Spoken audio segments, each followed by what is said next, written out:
Don't be too tolerant. When you're too tolerant, it's actually a weakness. There's a philosophical concept created by Karl Popper called the paradox of tolerance.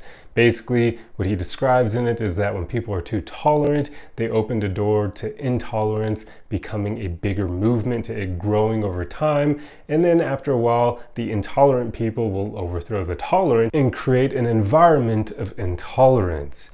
So he was making the argument that the tolerant actually at some point need to practice being intolerant to intolerance, as ironic as that sounds. So it's a bit of a paradox, but this is important to think about in everyday life, especially now as we're watching the rise of a lot of not so great movements, a lot of 1930s Germany kind of rearing its head again, but in the US now. It's important to know when to draw the line between tolerance and intolerance. The idea here is that you want to be intolerant towards any ideas or movements that harm others or encourage harming other people. Because obviously that has no place in society, right? That can lead over time to the destruction of society. It can lead to the G word that ends in side. We don't want that. So of course, whenever you encounter people spouting nonsensical stuff like that, it is in your best interest to use logic and to use reason to make sure other people do not buy into that nonsense. Please note here that when you're being intolerant to intolerance, it doesn't mean it needs to be violent.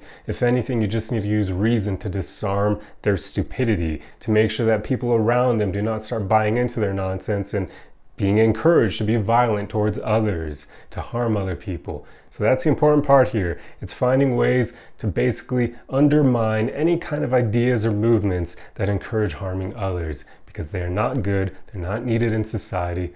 There you go. So that's a quick breakdown on why you should be intolerant of intolerance. Free speech is a thing, yeah, but certain ideas are worth more than others, and when people are encouraging harming other people, that is not good. That's something that needs to be clamped ASAP, and do not allow adult bullies to continue peddling their nonsense. Know when to draw the line between tolerance and intolerance.